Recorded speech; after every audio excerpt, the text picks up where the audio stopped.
Yes, Joshua, I'm very much there. Can you hear me? Oh, very well. I can hear you very well. Thank you so much. Over to you this moment Okay, as you okay. give us Thank the you. welcome address. Thank you. Thank you so much. And thank you, everyone who has made it to come here to join us today. So, like you've been told, my name is Dr. Joy Mutegi. I'm from Kenya. I'm a lecturer at a university called the Multimedia University of Kenya. On behalf of the Real Life Mathematics Initiative, I take this opportunity to welcome you all to today's celebration of the Nigerians Independence Day. We are indeed happy that you have joined us to commemorate this very, very wonderful day, a day that we reflect on our nation's journey, we reaffirm our national values, and renew our commitment to progress. Now, before we go to the main business of the day, kindly allow me to first of all say a few words about who we are, our mission, what we do, and how you can partner with us moving forward. So Real Life Mathematics is an initiative which is a non-profit making organization where we dedicate leveraging on mathematics as a tool for social change. We believe that mathematics is not just about numbers, and we can use it as a vehicle for empowerment and for critical thinking, equity, and sustainable development. Now, our membership spans all the way across Africa, with members from Nigeria, where we have the majority of the members, Kenya, like myself, I'm from Kenya, Zambia, Rwanda, we have members from Cameroon, and today we look forward to more enrollments from every other country in Africa and certainly across the globe. Our vision is to use mathematics as a tool for peace building, personal development, and social transformation. And in our mission, we ensure that every child, regardless of the background, has access to quality mathematics education and can use that education to transform their lives and that of their communities. And we therefore inspire to equip our learners, especially those from underserved areas, with mathematical skills, confidence, and problem-solving mindset so that they can contribute meaningfully to the society and become responsible global citizens. Now, we managed to do this through several programs. So in our initiative, we have several programs, such as Math for Peace, where we use mathematics as a medium to promote peace, conflict resolution, and also to create unity among the youth and in families. We also run a program that we call the Math Against Gender-Based Violence. Last year, we dubbed it the Orange Project, where we integrate gender-sensitive mathematics education as our part to fight against the gender-based violence. We also have programs where we encourage the girl child and more so to pursue the STEM subjects and more so mathematics, and we actually encourage them in ways that they can be able to excel. We also have programs where we celebrate teachers' excellence. For sure, we recognize that teacher training and empowerment of teachers is very, very important because the quality of teachers that we have is very central to student success. So we manage these through workshops, curriculum development, community engagement, mentorship, and advocacy. And we work mostly with schools and of course also with communities. Now, as you have heard, we do quite a number of things, and for sure, this is not a very cheap task. And this work cannot be done just by the real life mathematics members in isolation. And in order to reach more children, and of course, to deepen our impact and sustain our programs, we need your support. For sure, we need your support. And today we humbly invite you to give us donations, whether in financial form or in kind. We appreciate learning materials. Like you have heard, we go to school. Sometimes we donate books and other learning materials. You can donate anything technological if you have. You can volunteer your time. Like you have volunteered a lot being here today, and we really appreciate. You can volunteer your skills. Like for instance, we have a website that is now up and running, and we require skills to make it better. So if you're with us today and you feel that you can volunteer your skills to improve on our website, you're most welcome. We also have a YouTube channel that is also running, but we also need expertise so that we can improve on the quality of our videos. So if you feel that you have that expertise, please feel welcome to join us and volunteer your skills. We also welcome partners who could be individuals, they could be foundations, businesses, schools, or government agencies. So if you're here and you're one of them and you wish to partner with us, kindly feel most welcome. And lastly, I would like to say, as we celebrate Nigerians' Independence Day today, let us all commit to the independence of minds. Let's free our children from ignorance, from inequality, and from hopelessness that has been bedeviling most of our African children. Let us invest in futures shaped by knowledge, critical thinking, Wow, thank you so much. and equal opportunity. So once again, thank you so much for being here. Feel most welcome. And to all my Nigerian brothers and sisters, happy Independence Day. Most welcome to you all. Back to Oh, you, yeah. Joshua. All right, thank you so much. Thank you, thank you, thank you. Wow, please, let's feel the warm in the house. Please, can you give us an emoji? Thank you for that wonderful, wonderful welcome address. Thank you so much. Thank you, thank you. All right, at this point, we'll be handing over to our able respected Professor Jayola Bulaham to go ahead to sensitize us more on today's gathering. Over to you, sir. Thank you so much, Mr. Joshua. Good evening to everyone in Nigeria. Morning, afternoon to all our friends and collaborators across the continent of Africa. Please kindly give me a reaction so that you can hear me loud and clear. Thank you so much. The theme for this which we are doing in celebration of Nigeria's 65th anniversary of independence is education, and the Nigerian Dream. Education, leadership, and the Nigerian Dream. The number 65 can be split simply as 5 times 13, and on each of our hands are 5 fingers, on each of our feet are 5 toes, and this is a symbol of labor, readiness to work in order to move the nation forward. As Nigeria marks the 65th independence anniversary, this webinar brings together top leaders, policy makers, and youth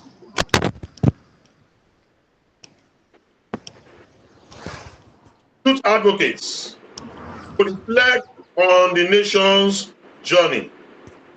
The focus will be on how education and leadership can shape and sustain the Nigerian dream, a vision of a national unity, prosperity, innovation, global relevance. Nigeria occupies a very significant position in the continent of Africa and even in the world. In fact, currently now, in some of the top countries of the world, like the US and the UK, there are statistical data to prove that Nigerians,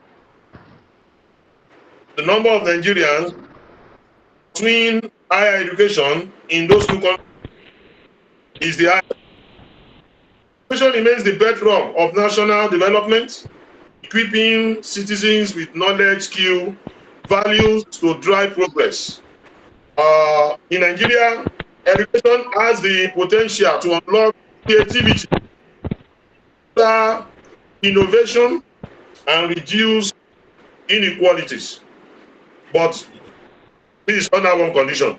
That is only when given the right investments and vision. Leadership, on the other hand, determines how these resources are harnessed. So it is one thing for the youths, the pupils, the children of a nation to be resourceful. It's another thing to be able to harness these resources at all levels.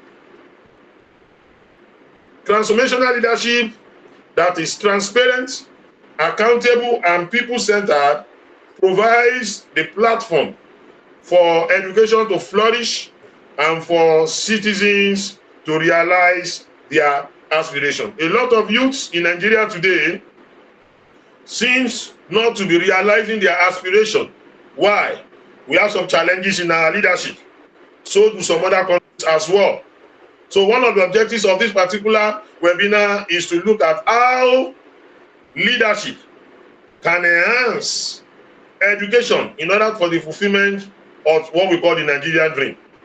Some of the challenges which education face are inadequate funding, poor infrastructure, teachers' welfare and quality, out-of-school children, and many others. In leadership, we also have the challenge of corruption, mismanagement, lack of visionary leadership, and so on. So the Nigerian dream is the collective hope for unity, peace, justice, and prosperity, where every citizen can thrive regardless of background. It is a vision of a nation where opportunities abound, talents are nurtured, and dignity is preserved. So by combining sound education with effective leadership, Nigeria and even any other African country can overcome challenges, harness its youthful population, and build a strong, innovative, and global relevant society.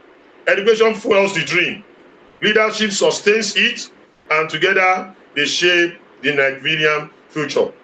But it's so painful that after gaining our independence, 65 years after our independence, our youths, whom after we must have trained them, end up traveling abroad to further their studies and even become more useful to those same countries, e.g. the UK, from which Nigeria actually gained independence.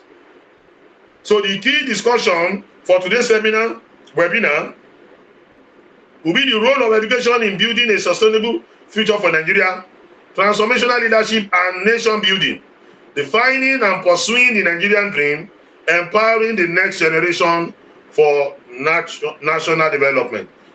We have a panel of discussion, worthy men whom will be discussing, who will be responding to questions and telling us how Nigeria can achieve this. That is, the reframing the Nigerian dream, bridging the gap, and driving action and accountability. Ladies and gentlemen, I welcome us all to this very webinar, and I so much believe that we will have a wonderful time. Thank you so much. Over to you, Mr. Joshua. Wow, that's a wonderful rendition. Thank you so much, Prof. This is awesome. I bet you that this webinar is really going to be mind-boggling, and also not just to dish out information, but also to motivate us and steer us into action, and see where we can start from our little space to see what we can do. So I welcome every one of us once again to this webinar, to the nation's 65th independence anniversary. I want to say welcome, and especially I want to say a very big thank you to our panelists. You brought out your time, and also you are dishing out your knowledge free of charge, and that is not taken for granted. And I say, may the good Lord reward and bless you all. All right, we have packed full in the hall, very highly respected, esteemed panelists, ranging from different fields. We have speakers like our highly esteemed professor, who has just opened the floor right now. Of course, I'll be getting back to him later. We also have the 1 million teacher CEO, who is also here. And although he told me he's on transition, but he's able to also join us. And we also have politician and a youth leader, and as well as a cultural enthusiast who also be, looking onto how on the youth. We'll be focusing on this after we'll be focusing on the youth reclaiming agency and also as a culture as a unifying force. Also in our midst, one of the panelists also a global consultant. Um, she is a global consultant and also a retired lecturer. And we also have a media icon. Media icon. He is an editor of the Daily Trust newspaper, Nigeria. Ladies and gentlemen, I want to say good morning, good afternoon, or good evening, wherever you are. My name is Joshua Ibazo, and I am the convener and the founder of Real Life Mathematics. So at this point, I'll be going straight to what we have for the day. We want to make it interactive as much as possible. So we'll be using questions so that it can help us to really bring out the things that we need. So the condition is that please, if you have a question, you write it down at the end of the webinar, please. There'll be a session for question, but also within the webinar, you can also, like, if you want to make contribution, you can raise your hand and do so. Thank you so much. So I want to say the first person that will be the first panelist that is speaking to us is Mr. Hakim Sabai. He is the CEO, 1 Million Teachers. You're welcome to the house. Mr. Hakim. Thank you very much, Josh. Thank you. Can you all hear me? Yes, we can hear you. Yes, we can hear you, sir. Yes, we can hear you, sir. Okay. Thank you very much. Thank you for having me. Yes. Yeah. Okay, you can go ahead. Yes.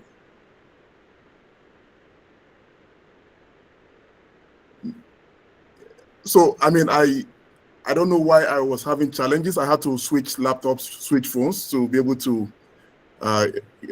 get you guys properly, but I don't know why the camera is not coming up. So I hope my voice would do for now while I try to sort it out. I'm actually in transit. All right. Thank you.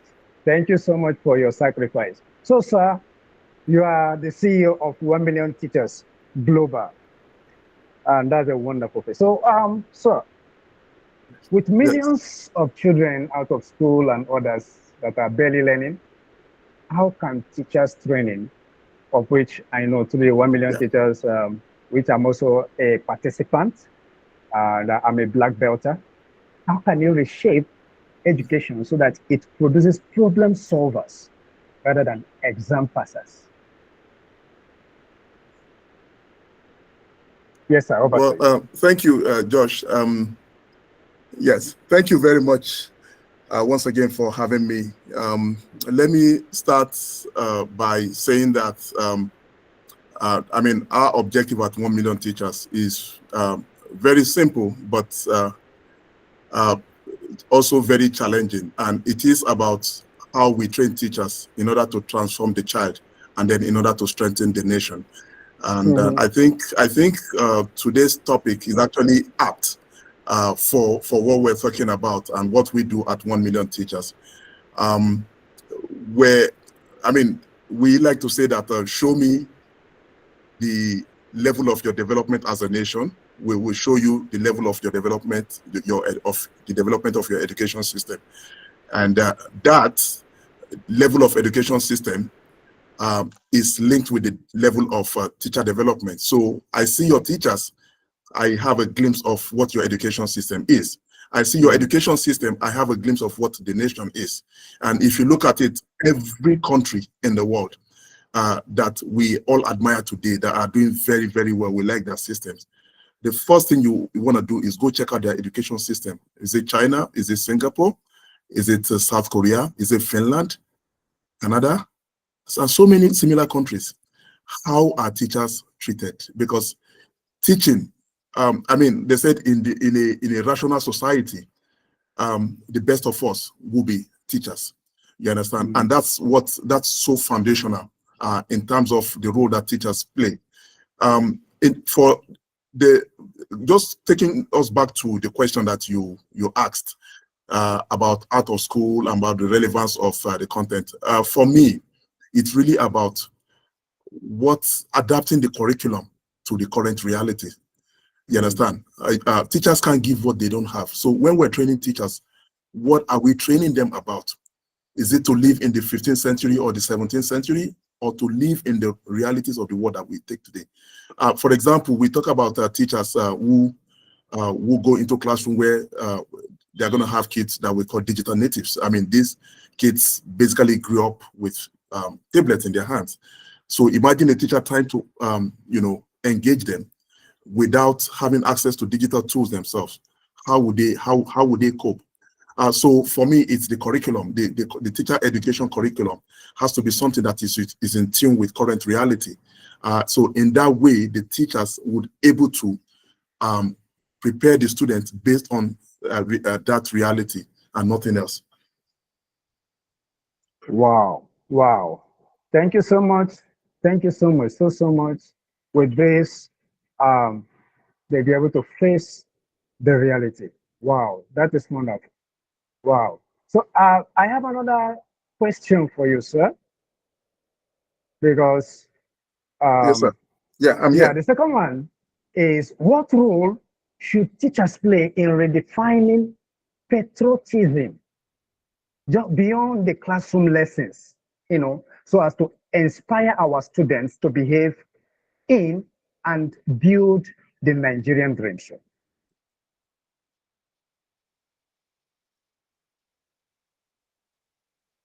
Well, I mean, when it comes to learning and raising a child, we Africans, we've always operated in communities.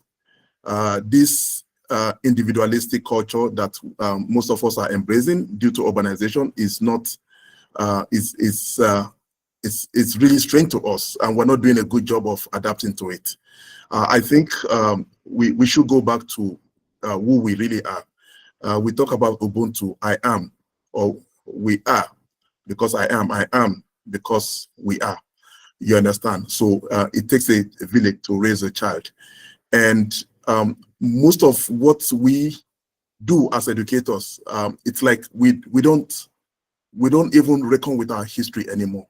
So the teachers who go into the classroom, what do they know about their history? You understand? You want to be talking about patriotism. Do you even know where we're coming from?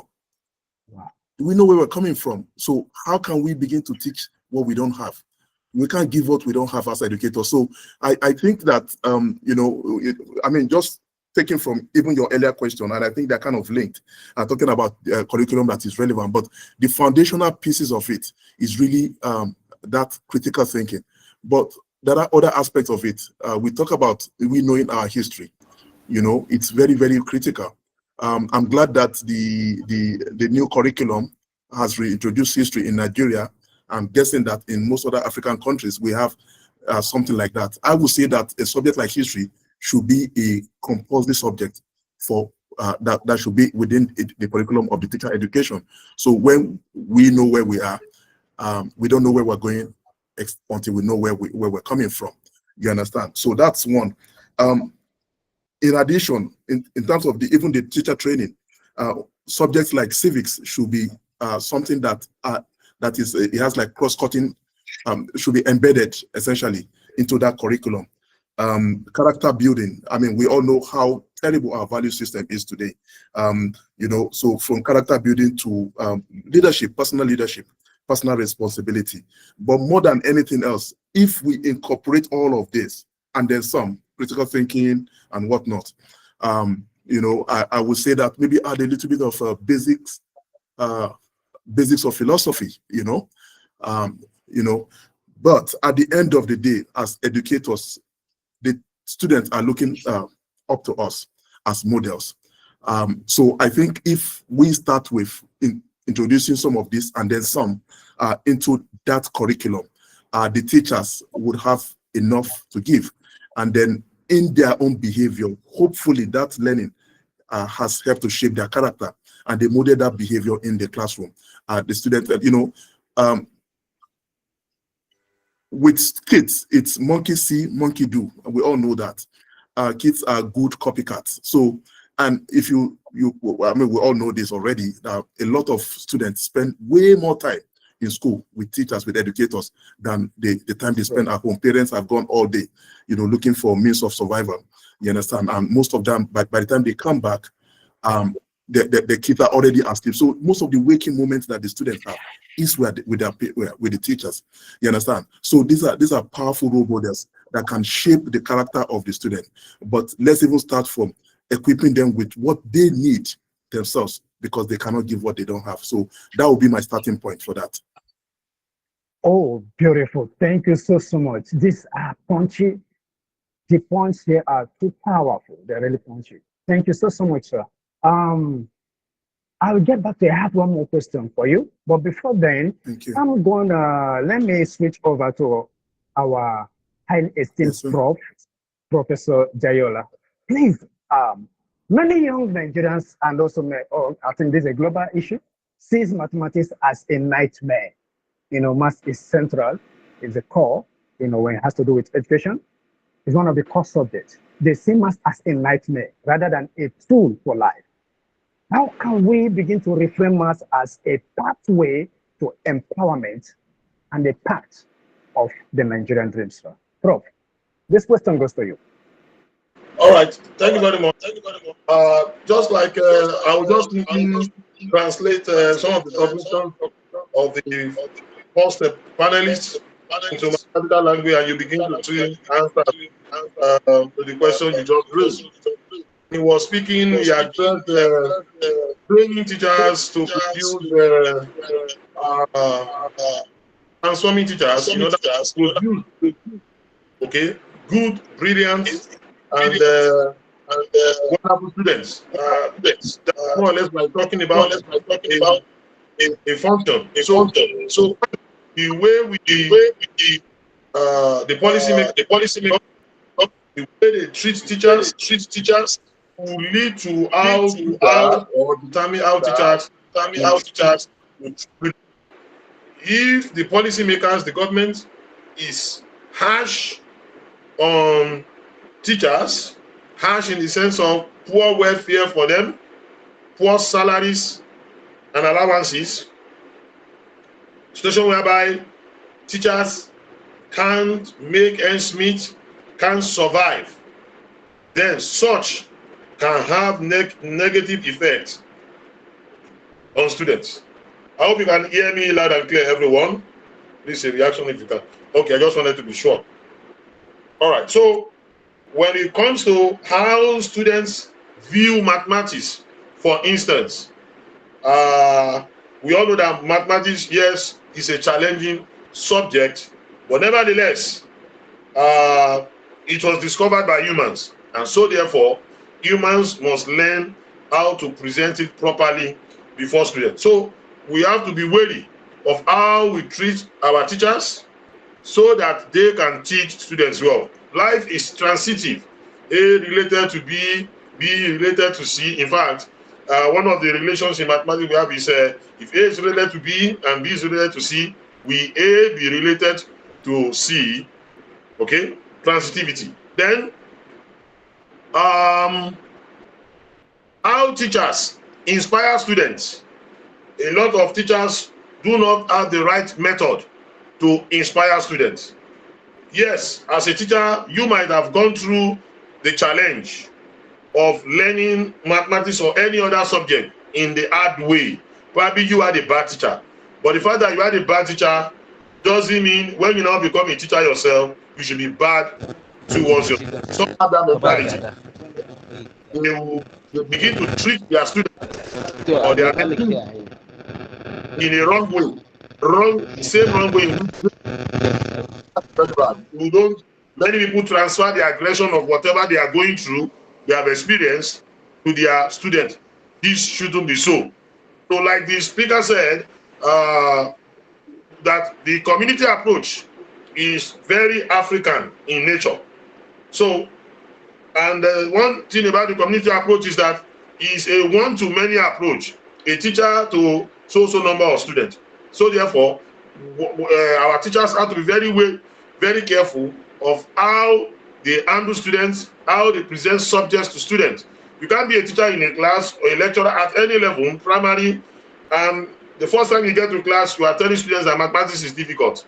These are students themselves that actually struggle to come to class. Some of them were more or less forced to school, and you are telling them that mathematics is difficult. That isn't a good way of winning the heart of students for any particular subject. We also need to let students, as a teacher, our teachers need to know where their student is so that they know where they are going to. In sort of assessment, very important. They mentioned it. In mathematics, in sequences, we talked about n time of a sequence. Something like Tn equals A plus n minus 1d. A there is the first time, D there is the common difference. So when you have a set of students in the class, definitely a difference, some differences among them. Well, the difference might not be common, okay, in general, but to some extent, a teacher must be able to measure the differences in understanding of the students that are in for a class. And from there, we know how to bridge the gap in order to bring all students, almost all of them, keep up to the same level of understanding as you. Let me pause there for now. Thank you so much. Thank you so much. Thank you so much. Thank you so much. Wow, this is awesome. Okay, let me go back to Mr. Hopkins. So that can be free. Sir, are you still there? If you're hearing me, please can you give me an emoji? Let me know that you're hearing me, sir. Mr. Hopkins, sir, bye. Yeah. Okay, sir. All right. This is your last question. While we stay beyond, I can hear you. The question from the audience. All right, sir. So, how do we ensure that education reforms and teacher empowerment programs reach the underserved regions, not just the urban centers?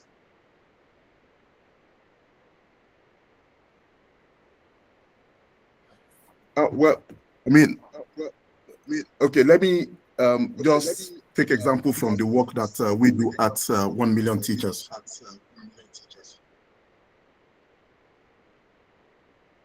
So we notice that the bulk of the teachers that we support in our programs are from the urban area.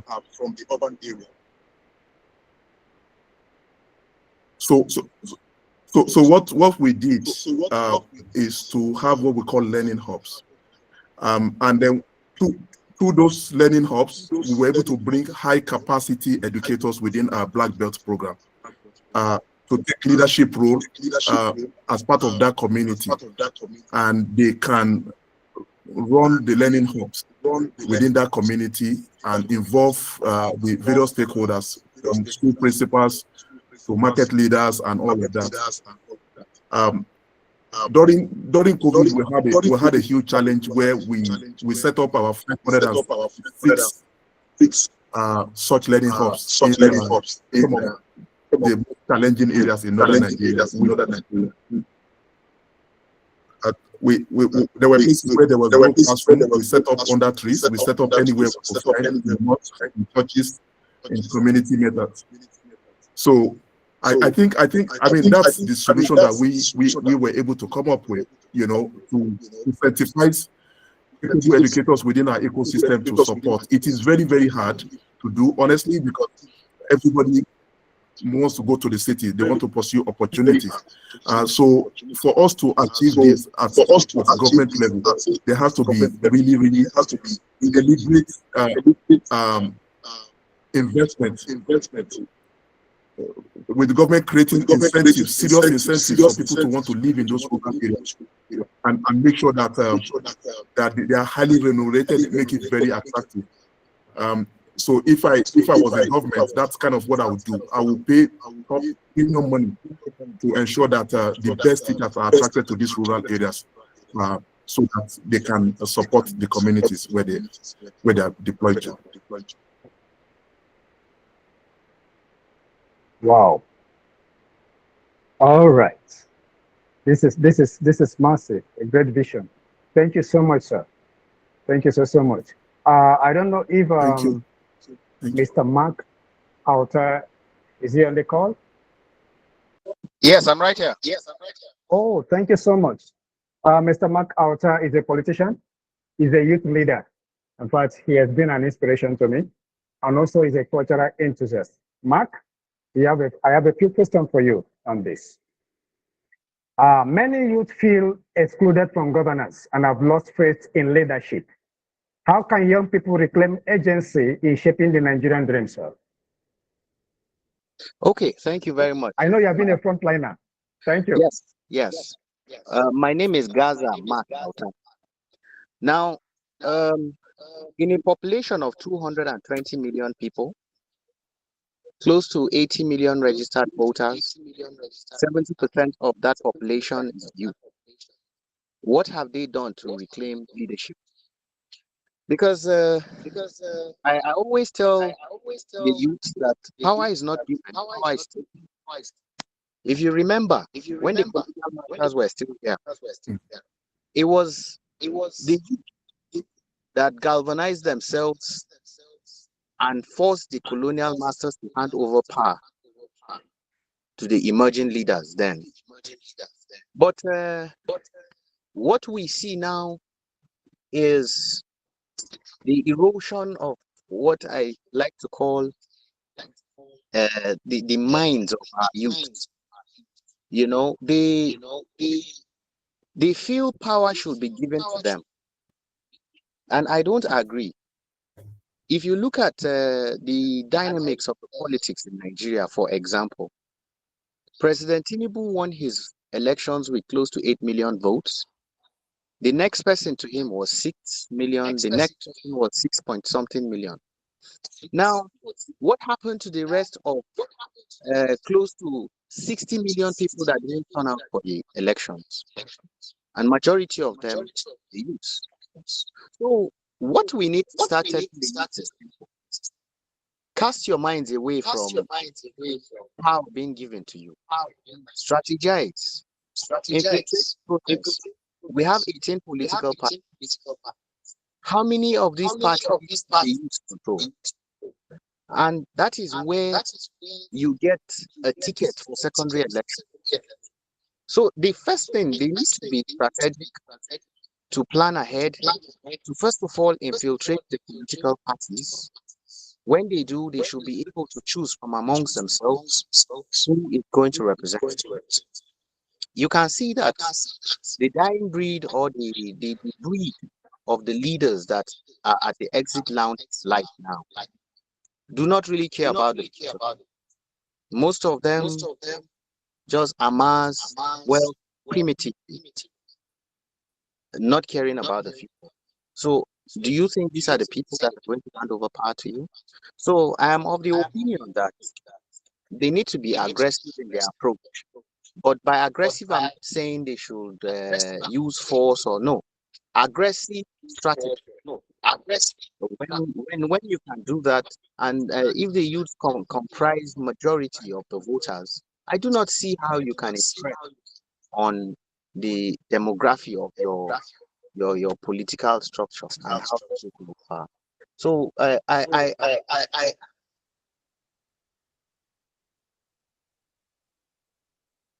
the time crying all the time. They don't take us along. They don't take us along. Nobody is going to take you along. But you have to impress you. It's only when you do that you will be. I've had the opportunity of interfacing with the older bloc and the leaders, and I've seen that they are very resilient, and they have what is called the art of implementation and execution. You go for meetings around 2 a.m., you do not find the youths there, but you find the older people there. But the youths can go to the club from 11 p.m. at night and leave the club by 5 a.m. But they cannot go for strategic political meeting from 1 a.m. to 4 a.m. So you see where their priorities. So they have to reorganize themselves so that they will be able to take over power. But my advice to them all the time is nobody is going to give you power. You have All to right. strategize to power. Wow. Wow. Nobody's going to give you power. You have to strategize to get power. This is awakening. Thank you so much. I think I have two questions for you, but before then, let me take the second one. I know you are a cultural enthusiast, and when you put on your camera, we can see you on your cultural attire. You have been a representative of the Baguio culture. Thank you so much for representing your culture. Now, my question for you on that is, culture often defines identity. That you know. How can Nigerian cultural values be used as a unifying force in rebuilding trust between citizens and leaders? Mr. Alta, this is for you. Okay. First of all, I'd like to say man is nothing without his culture. And you see, before I like to know where I'm coming from before I will know where I'm going to. And if you see the the typical African man before his interface with the Europeans, his culture, which is his identity, frowned at a lot of things. Today you hear people say billions. Back then in those days, how dare you? Your neighbor can even tie his goat, travel for weeks, come back. You will help him take care of his goat. But these days you cannot even tie your goat and turn your back. They've stolen the goat. What happened to our values? Back in them days, you see today the people who embezzle are the ones that sit in front of the church or in front of the mosque. But in those days, if they know that you're a thief, you're banned. Totally.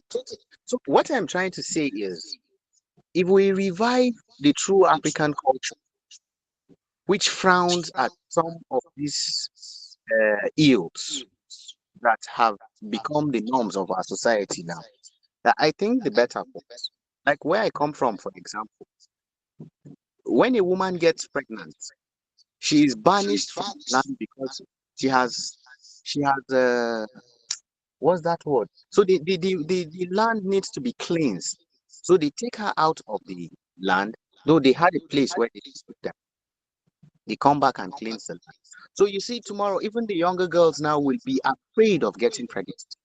So you see, it instills discipline. But you see, the cultural values have eroded. And that is the reason why you see uh, the the embezzlement, the corruption, the stealing, and everything is no longer frowned at.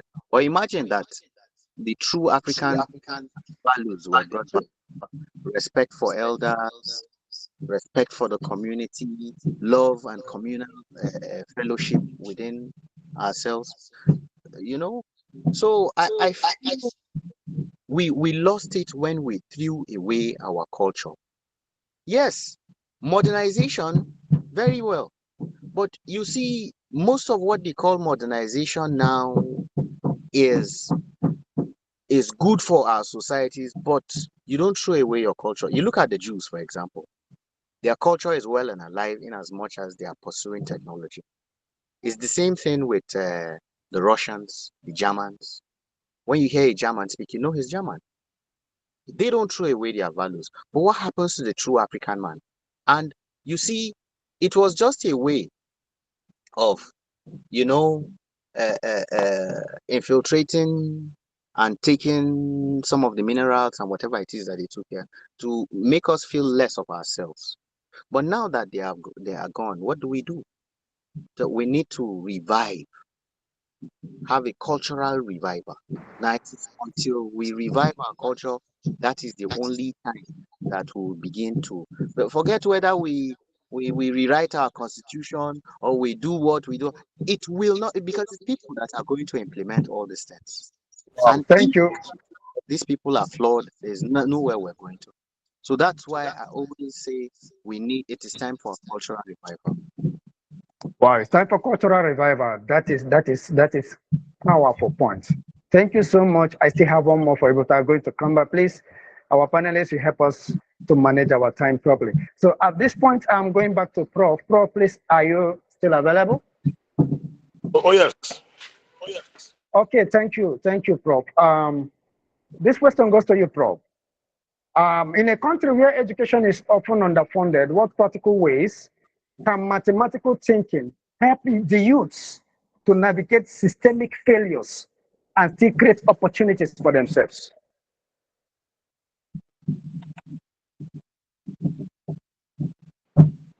All right. Thank you so much. When we talk of poor funding in education, is as a result of the policymakers, government at all levels, local government, state, and the federal as well. So, and when we talk about the government, I'm simply talking about the politicians. They are the policymakers. They are the ones who determine what percentage the education of a state or at the federal level get and the approval. So power is in their hand. We have youths who are children of politicians. And even though many of such might not be studying in the country, they may be studying abroad. Okay. So until, like I have always said it, until we have a policy whereby the leaders of a nation have their children attending the same school which the children of other members of the community attend. If this does not happen, it's going to be very difficult for our politicians and leaders to fund education appropriately. Because what we are doing is a violation, is a mathematical violation of the principle of what we call closure. Okay, when you say a system is true, we are saying if you do the operation of any two elements of that same set, the result should be there. For example, 2 plus 3 is 5. 5 is also an integer. 2 and 3 are integers. So the question is, how can some schools, yes, we will have in the outside world, in some other world, we have what we call private schools. Yes, but for those in position of government, our policymakers, the government need to put up that policy. Also, I just come up with a 14-day ultimatum now that if the government does not do the necessary thing in terms of funding of education, especially at tertiary level, ASU will embark on a strike. Most of the time, those in the position of authority who are policymakers, who are in position to turn things around, they usually do nothing. Why? Because the children of most of them are not in the public schools. That is the main challenge. Because if their children are there, whatever challenge their children are facing at home, they will have to report and give report to their parents. Most of us who are parents here, our children share with us whatever goes on in their schools. They let us to know the deficiencies, the facilities that are lacking. But if you are in a community as a political leader, as a governor, and your child is not attending the same school that other people's children are attending, how do you know what is wrong in that community? So you can see that mathematically that is faulty. So we are operating a system that is faulty itself, structurally faulty. And when the system is structurally faulty, even mathematically, you are going to have a lot of problems. Thank you. Oh, all right. Thank you so much. Thank you so much. This is great. Wonderful points there. Okay, because of our time, I will be moving straight to Dr. Ngozi. Dr. Ngozi is a global consultant.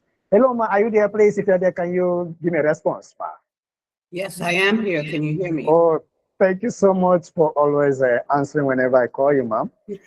Thank you. Thank you, ma. I'm going to ask you this question, ma. Many Nigerian youths now aspire to escape abroad, the Japa syndrome, rather than stay and build. How can we transfer this mindset so that global exposure becomes a resource for our local change, ma? Wow. You had to give me that question, right? Hello, everybody. Thank you, ma, because I know you're a retired lecturer also. Thank you, ma. Hello, and happy independence to all of you. Happy independence, ma. Thank you. I am actually older than Nigeria. Oh. So Nigeria is 65, and I'm way older than Nigeria. Wow. So I've watched Nigeria work through its independence. And before I answer your question, I just want to say a few things about what has been said already. When I was going to school, which is a lot of centuries ago, nobody talked about leaving the country to go to school. As a matter of fact, people from other countries were coming to Nigeria, sending their children to Nigeria to get educated. Because in those days, if you got educated in Nigeria, you could handle anything in any part of the world. So in my class, I would have to my right, someone from India, to my left, someone from China, behind me, an American, in front of me, somebody from England, in front of that person, somebody from Australia. We had people from all over the world coming to Nigeria to get educated, to the point that some of those families actually stayed in Nigeria and became Nigerian citizens. We don't have that happening right now. Everybody thinks Nigeria has a plague and they're running away from the plague. That is a sad state of affairs, especially for me, who is in education, to actually see how our educational system has deteriorated to almost nothingness. Now, we were talking about, somebody talked about history. The teachers that are teaching now didn't do history in school because history was not being taught to them. So how do you expect them to teach what they don't know? And those that are writing the history book don't even know the history of Nigeria. And they're writing it from a skewed perspective. Why do I say that? For this independence, I was talking to a 10-year-old. So I was trying to explain to the 10-year-old what independence is all about. And I said to the 10-year-old, haven't you done anything in your class about independence? No, ma, nobody has said anything to us about independence. I'm like, what? Is it that the schools don't know the calendar? That they could not inculcate lessons about our independence in the classroom? That a 10-year-old who is in primary 4 or 5, depending on what their age is, cannot tell you anything about independence? Wow, we are really in trouble. So how do you now have that child grow up and have any affiliation to the country that they went to school in? They don't know anything about their country. They don't have any clue. So yeah, they're going to try and find some other country that sounds like it's better, or that sounds like they have a better life, or that sounds fantastic to try and go to by any means possible. And all of us know we're adults. I mean, some of the means that our young people are using to go out of the country, I would never dream about. So how do we stop that when we don't even have, like the last speaker said, the system is flawed. Our system is totally flawed. It needs to be totally revamped, and we need to look at what we're calling education. I don't know how many of you have ever visited a federal school, what is called the federal schools in Nigeria. Well, I have had the opportunity to visit. In some of those schools, you have 80 children in one classroom. The classroom was built for 24, but they have 80. What does that mean? You have students sitting on the floor, some standing for the whole day. In some cases, there's no roof over the building where they're being taught. The teachers have not been paid for 3 months, but yet they expect the teachers to still be there and teach. In our country, we don't look at education as the key to the future.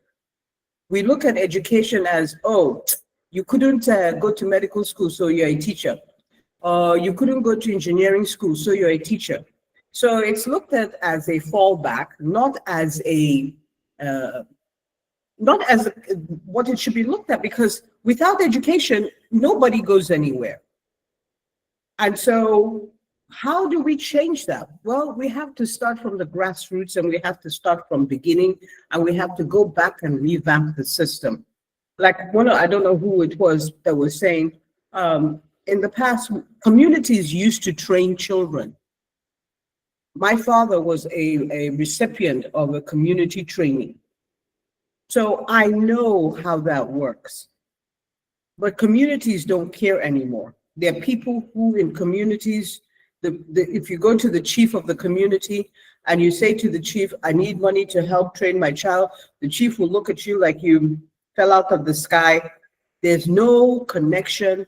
We are constantly very racist, because the very first thing we'll ask you is, well, whose child are you? Okay, and if it's a family that you don't like, guess what? Nobody's talking to you. We never used to deal with any of those things. There was a lot of respect for teachers when I was growing up. You didn't call them auntie and uncle. You called them Mr. Bishop or Mrs. Gloria. You never called them auntie and uncle. That takes away the level of importance of who they are. They're not your auntie. They're not your uncle. They're your teachers. And if they're your teachers, they have a name. You call them by their name, and you put either a Mr. or a Miss or whatever in front of their name. That gives them authority. Yeah. Thank you so much. Thank you so much, Ma. Thank you for such a great contribution. Community. Wow. Mr. Useni Gaba, please, are you there? Yeah, hello, good afternoon. I'm here. Oh, good afternoon. Mr. Useni Gaba is a media icon, and also he has also won several awards. He works with Daily Trust, newspaper Nigeria. Please, can we give him a very resounding? Oh, thank you so much for that. Yeah, so sorry, I'm on transit, but I just want to try to get my information, and happy independence once again, and I wish everybody a good weekend, or I would say good day for our celebration.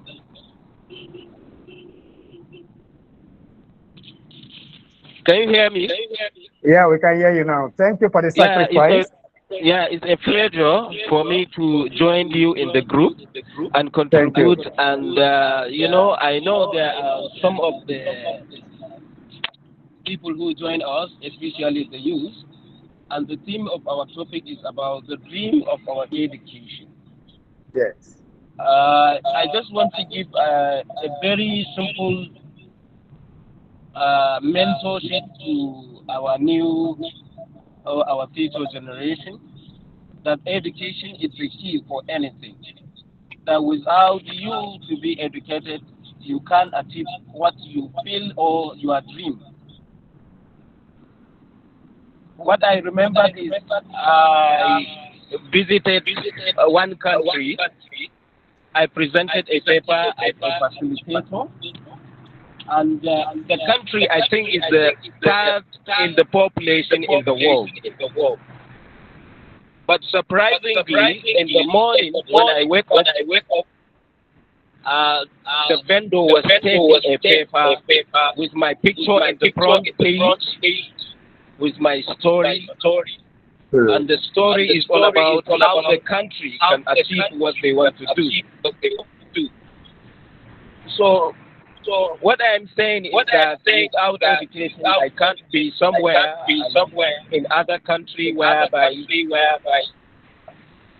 will be in their front page. As I give idea for the country what they can do. And secondly, the third one,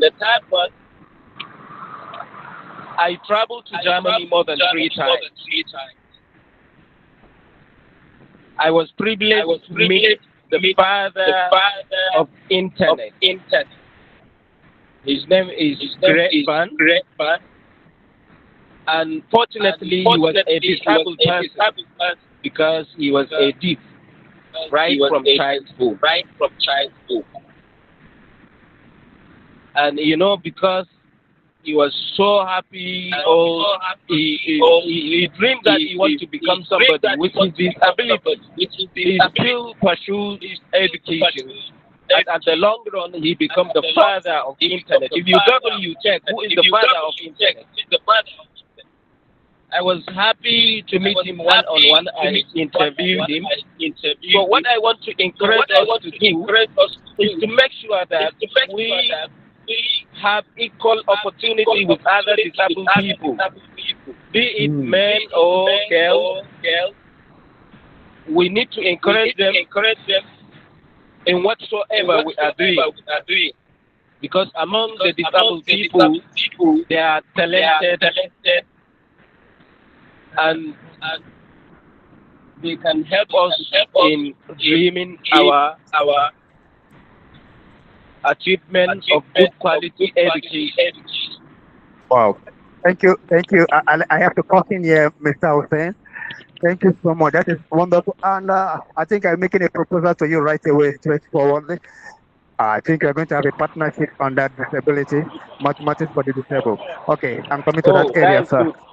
Yeah. But I have a question for you, sir. Young people consume news differently. Are you listening to me, sir? Yeah, I'm listening. Good, Sorry. good. What do you say? Okay, I say young people consume news differently through social media more than print. So Yes, exactly.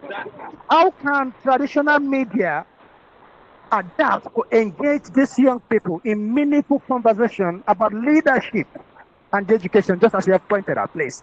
And that is really helpful. Can you help us out? Thank you, sir.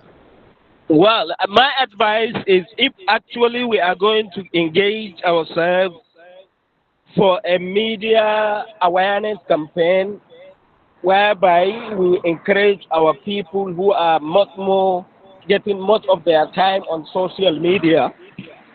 Because what I understand in Germany, what they are doing is they are doing a get-together every end of the month between the elder people and the new generation, exchanging ideas. So I think if we can try to collaborate and bring something similar to that with the media professionals, mathematicians, and other professionals, not necessarily mathematicians, to come as a concept of what can we do to help our countries, not only Nigeria, but other African countries and global world in general. Wow.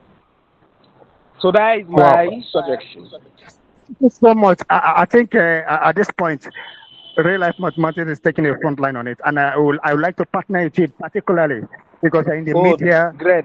Please. Thank you. We are going to discuss later. Let's see how we are going to. No problem. You are all welcome. I'm so happy to join you.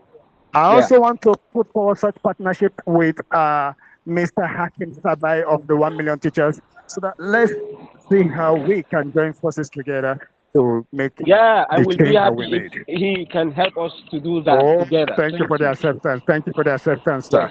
Okay, I will come back to you one more because I know you told me you are going to visit someone. but still Oh, hold on.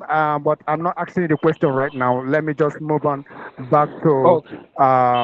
Dr. Ngozi. Dr. Ngozi, are you still there? Yes, I am. Oh, thank you, please, for staying on the call. Hi, I know I've taken your time. God bless you so much. All right.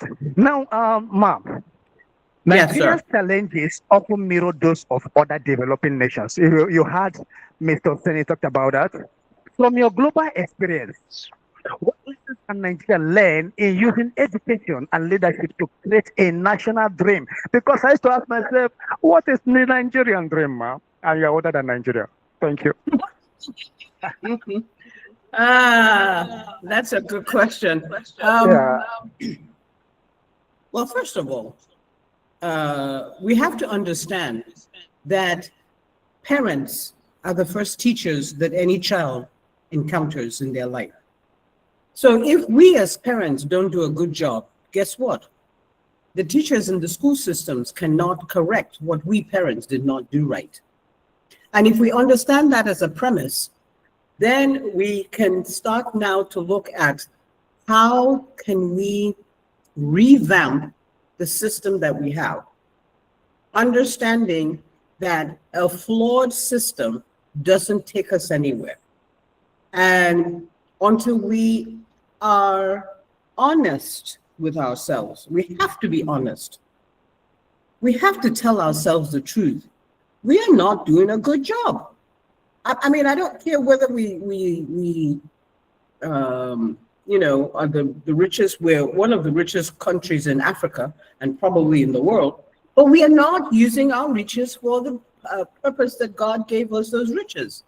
We are not doing what God has called us to do. And until we are honest with ourselves and until we start to look inward and say, you know what, I need to take accountability, we're not going to get this straight. A good example, some young people wanted to make some change a few years ago, NSARS. What did we do? We started to shoot them down. That's not the way to make change. Change, everybody has the freedom of speech. Everybody has the freedom to say something. Now, if we don't allow people the freedom to speak, why are we educating them? We might as well just not educate anybody. Education is supposed to give you the backbone or the foundation so that you can go do something better. All the other developing countries are now pumping more of their, more of their budget into education. Nigeria only puts 1 point, what was the last figure that I saw? 1.54 trillion naira into education for the whole of Nigeria. Come on, what are we talking about? That's less than 8% of the budget for the country in education. And how many young people do we have in our country? Nigeria is one of the youngest countries in the world. So we have more young people than we do people who are older. And yet we're not investing our money in them. What do we expect of them tomorrow? What we don't do today is going to deal with us tomorrow. So the children that we do not educate and the children that we do not develop, well, they're going to develop us later. And how are they going to do that? By robbing, by stealing, by hijacking, which is what we're dealing with now. We cannot continue on this pathway. We have to tell ourselves the truth, and it is a mathematical formula. And until we understand that mathematical formula, we're not going to get the right answer. We are not going to get the right answer. Thank you. I'm going to cut you in here so that we can help others. Thank you so much. I'm going back to you, Mark Outer. Please, are you still there? Hello? Yes, thank you so much, sir, for staying on the call. This is a great sacrifice, and it's not taken for granted. Thank you so much, please. No problem. This is a question for you. Yes. This could be the last. I don't know yet if it's going to be the last, because I know you're going to have one more word for us. Now, what practical No problem. steps? Thank you. What practical steps can political leaders take to ensure that youth voices are not just heard during campaigns, but are meaningfully included in decision making, sir? Well, that's a great, very good question. Thank you. I just want to give an advice, and I hope the advice will going to be a serious one. We can only have a chance to educate our populace, especially the youth, through women. Because when you educate a girl or a woman, she can educate more than 100 people than a man. So the best thing for us, for our political leaders, is to ensure they engage with women as in. Hello, can you hear me? Hello?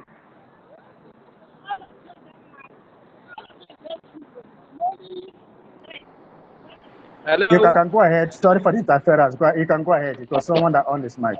But yes, okay, thank you. As I am saying, if we educated more women, they can educate. You know, they have a chance.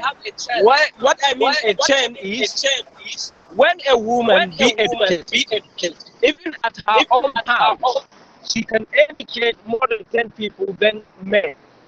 Why I say so? Because they have a way of spreading and giving information to their neighbors and their relatives and other people close to them, especially when it comes to food. Good. Can you hear me?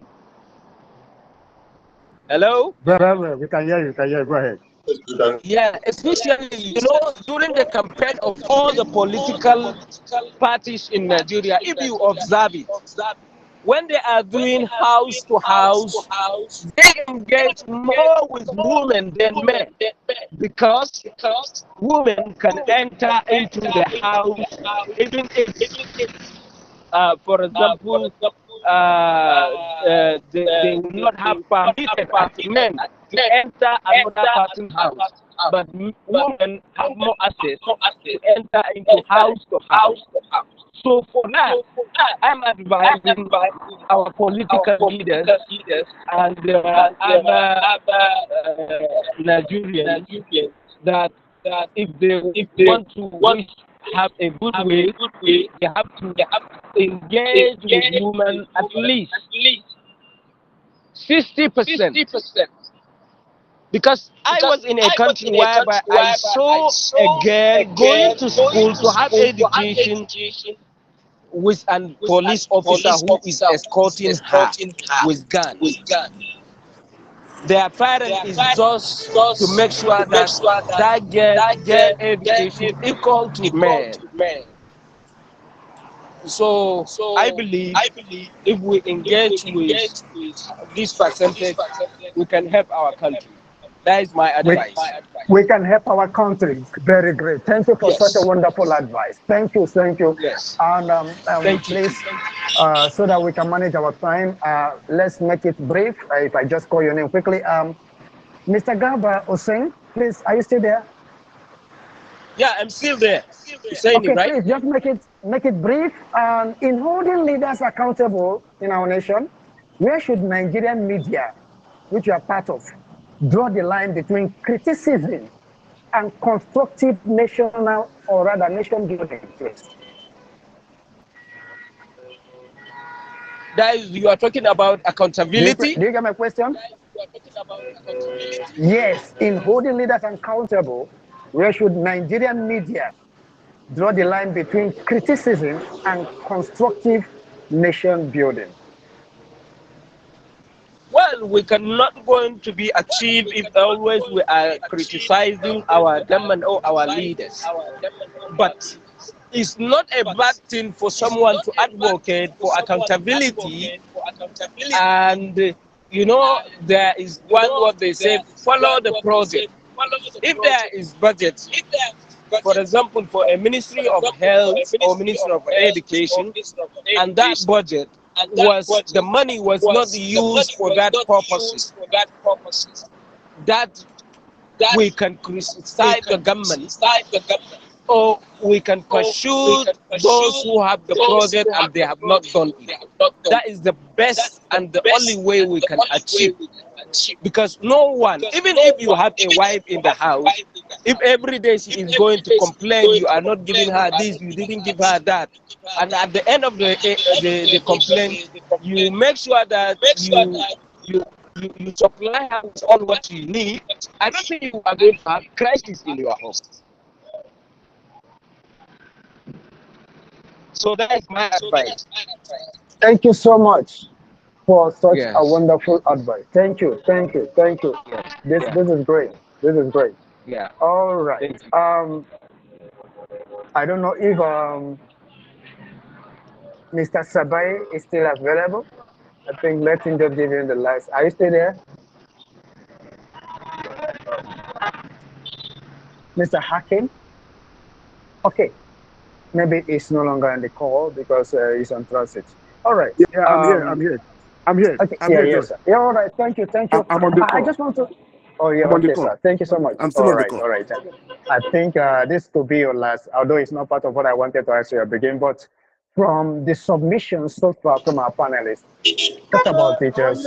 How do you think, talk about tradition, and history, and the teachers doesn't know it. What remedy should be put in place to ensure that teachers, start because I'm a teacher and I understand the philosophy and atmosphere within the teachers, especially government teachers. Most times we don't care about anything. All we care about as the month ended, we needed our salary. So how do we begin to create a mind shift that will also begin to translate in our learners?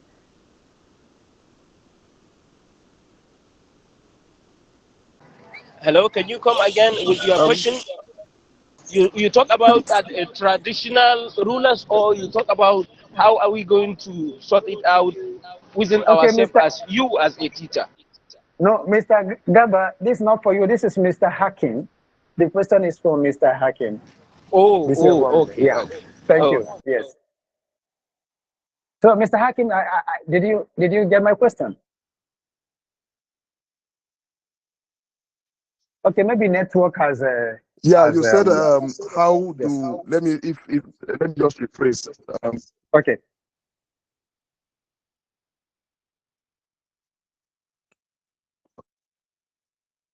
Yeah, the network is okay. You The said how network is can affected. teachers change their mindsets, right? Yes, yes, yes. Especially in trying to know our history, also getting involved in Hello? politics. Can you hear me? Yes. Yes, I can hear you now. I can hear you now. All right. All right. I say can hear you. especially when it has to do with politics, teachers don't most of the times don't see themselves getting involved. And also when it has to do with history, how they begin to have a mind shift and begin to embrace these things. Because is when we begin to embrace this, our learners too, we also begin to admire them. Yes, what's the advice for teachers? Well, I mean, personally now, I'm not government. Government has a role to play. So if I were in government, I would probably be saying something different. But I'm not in government. I'm coming from the perspective of teacher educator, somebody who works with teachers. Yes. So my advice would always be for anybody, apart from teachers even, to take personal responsibility for their own development. Because nobody is gonna, if you have the mindset that somebody's gonna save you, I think it's a very wrong mindset to have. Take personal responsibility for your own personal and professional progress, and somehow the world has a way of aligning in your favor. When you show up, mentors appear, all kinds of opportunity present themselves. I think government can help to accelerate all of these opportunities and providing platforms, but we know the way the situation in Nigeria today. I don't think we have a government that really cares about anyone apart from those people in power. So if I know that nobody really cares, at the end of the day, I will be the one to bear the brunt of whatever challenges. I think I owe it to myself to take personal responsibility. In this situation, I mean, I work with all kinds of educators in different places.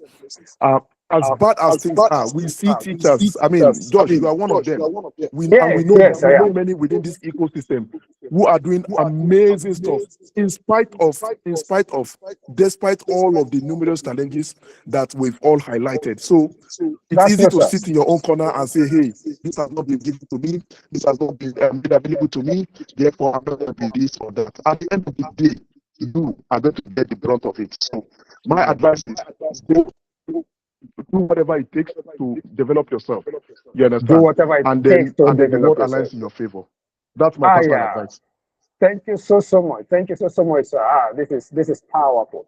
All right. Let me go back to our global consultant, Dr. Ngozi. Are you still there on the call? Hello, ma'am.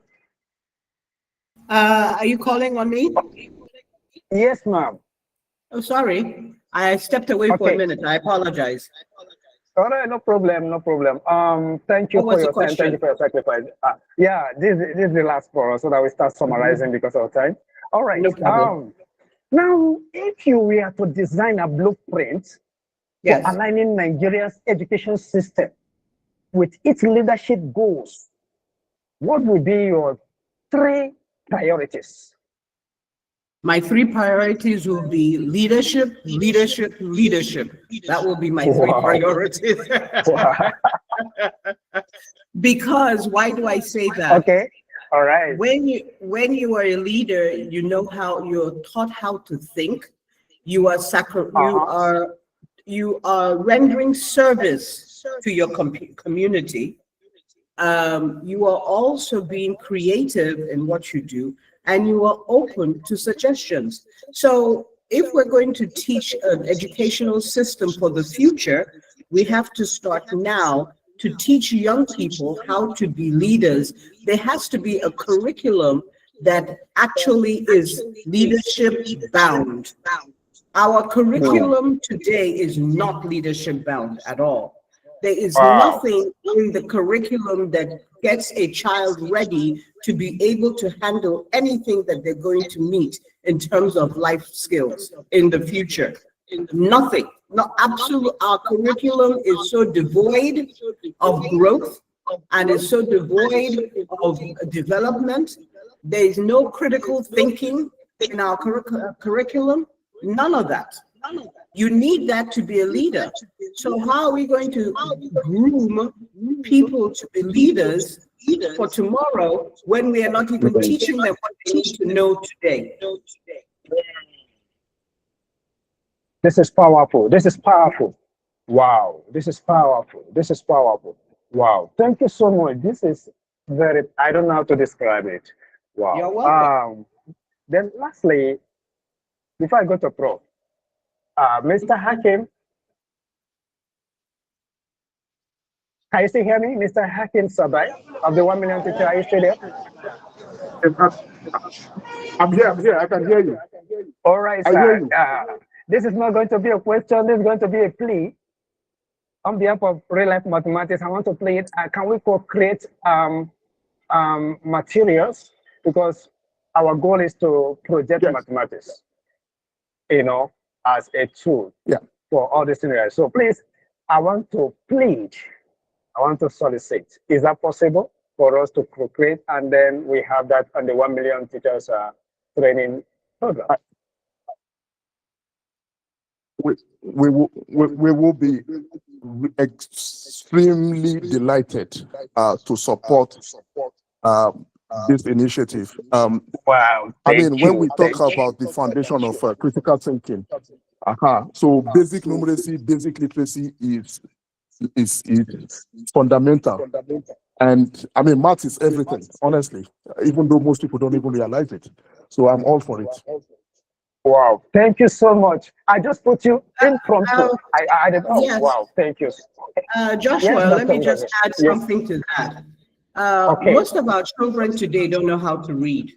I'm sorry to say that, but they don't know how to read. And if they don't know how to read, how can they read a mathematical problem where it says, if you have 10 apples and you have 3 people, and you're to divide those 10 apples between 3 people. First of all, they don't know if they haven't understood if you have 10 apples. They haven't understood that.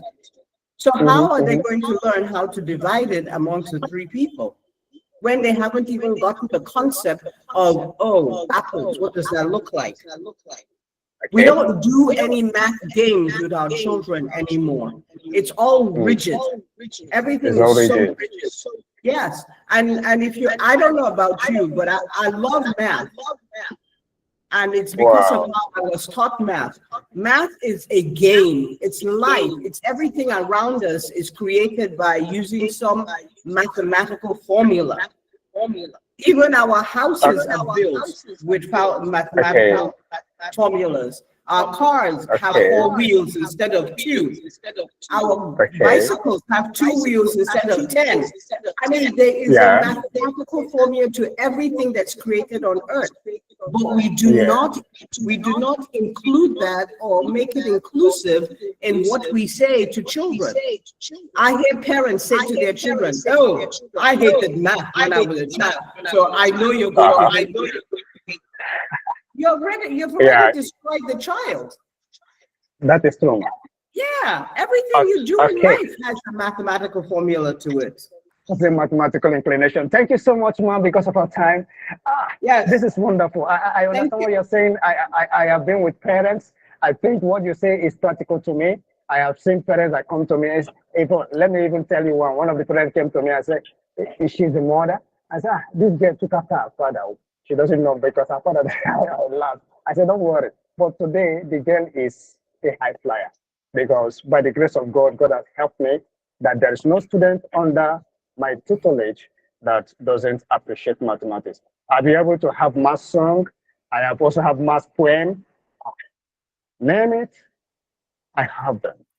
Okay, and here we are, real life mathematics, bringing in other things when you have to do with environment. I'm also an advocate of sustainable development goal, which is where what I'm going to use mathematics also in the advocates.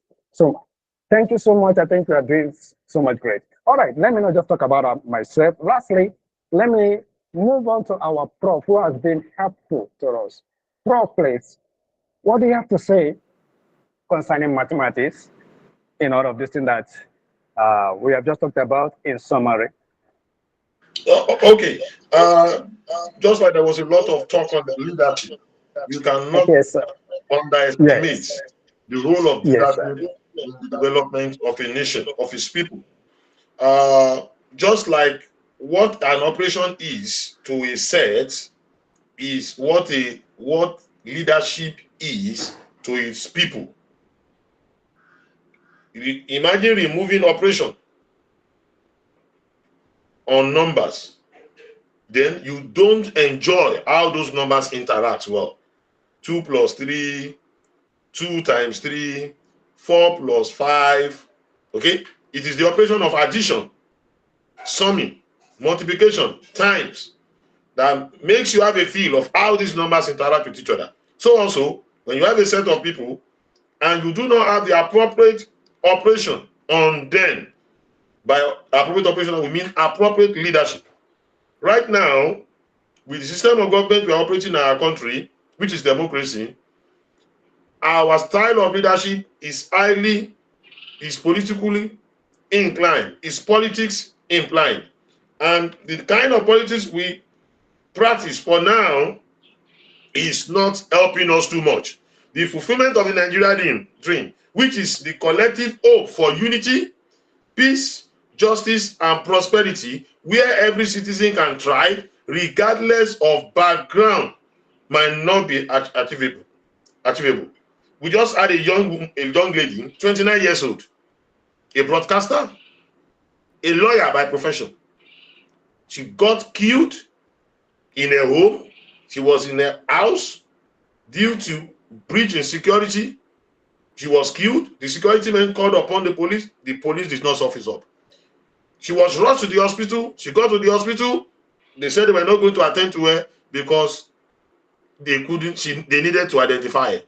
So the question is this: if she was the daughter of a politician, would that hospital have rejected her? Wouldn't they have attended to her?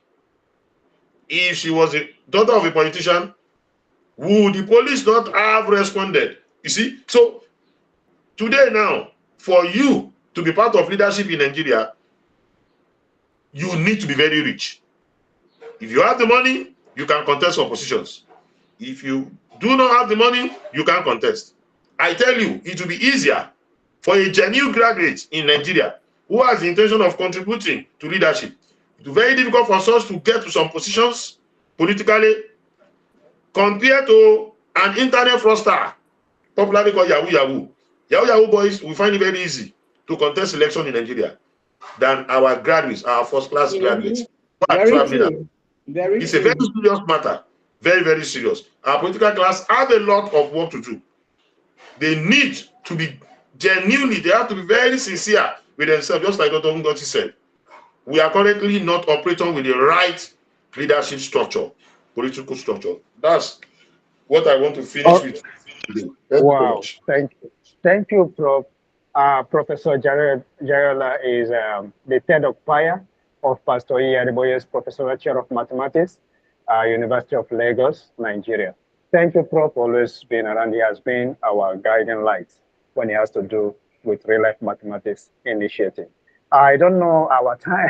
I wanted it to be a 1 hour, 30 minutes, but I think we are exceeding. But I think there may be 1 or 2 persons that has a question from our audience. Please, I will just pick 2 only. Let me see the first 2 persons that ask questions for any of our panelists. If you have any question, please, can you put that forward? Can you please raise your hand? Or we can have it on the chat quickly so that we can attend to it.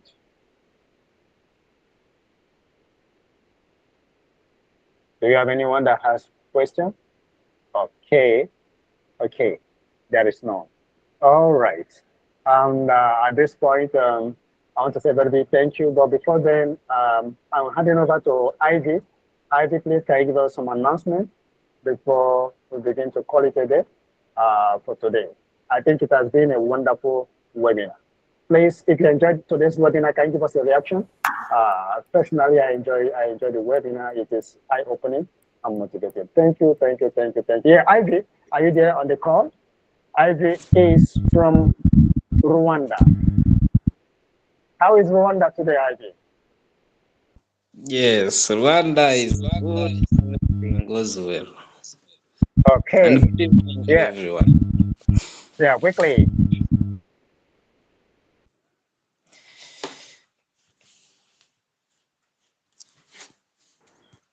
Can you give us the announcement quickly so that we'll be cutting this off? Nice. Good evening to everyone. Good afternoon and good morning, guests. And good evening. Mathematics enthusiasts. We got exciting announcement to keep everyone informed and announced. First,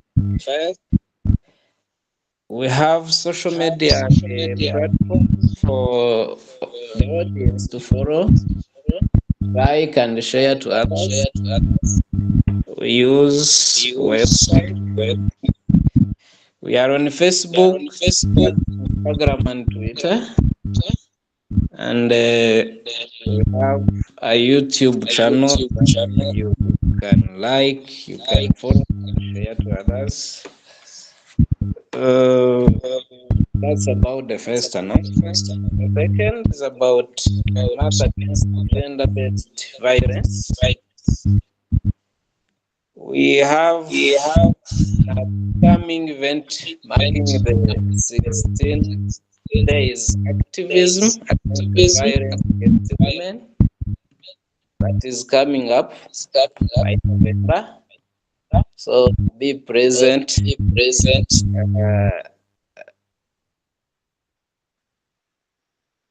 We think we will be together again.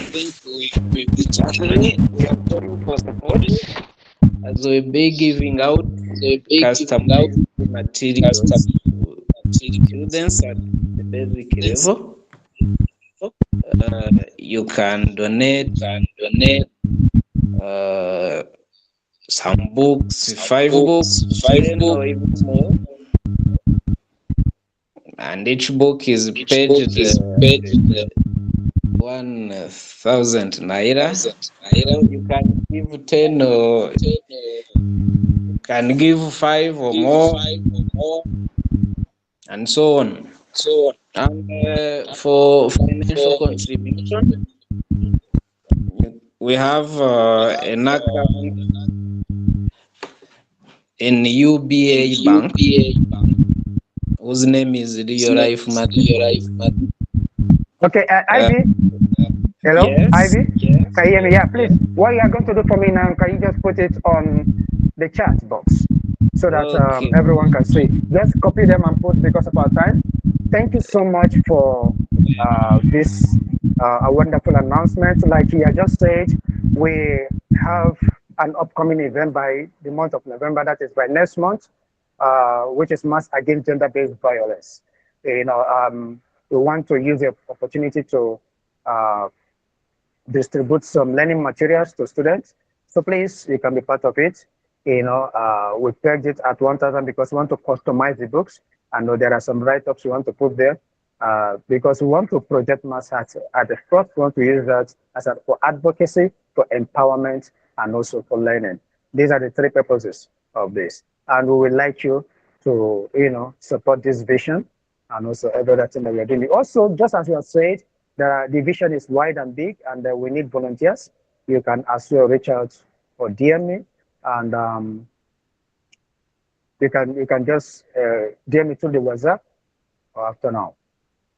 So on this note, I wouldn't want to keep us much more than this. I would like to say a very big thank you to every one of us, staying from the beginning to the end. Yeah, you have sacrificed a lot. I want to say very, very big thanks. Um, we would like to have your feedback, your comment, concerning this. That will also help to shape our future webinar that is coming. God bless you. Happy listening to our panelists. Honestly, I cannot thank you enough for bringing out your time, your knowledge, your talents, even your data. Uh, May the good God reward you for joining us in this volunteering week. All our brothers that are celebrating with us today on this 65th independence celebration from different parts of Africa and the world, we say thank you for joining us. We are all moving forward. And like we said, we also want to be part of your country's independence celebration. We'll work on that on the coming year. Thank you so much and have a wonderful night rest. Bye. Goodbye, everybody. Thank you. Thank you. God bless. All right, good night, everyone. Bye-bye.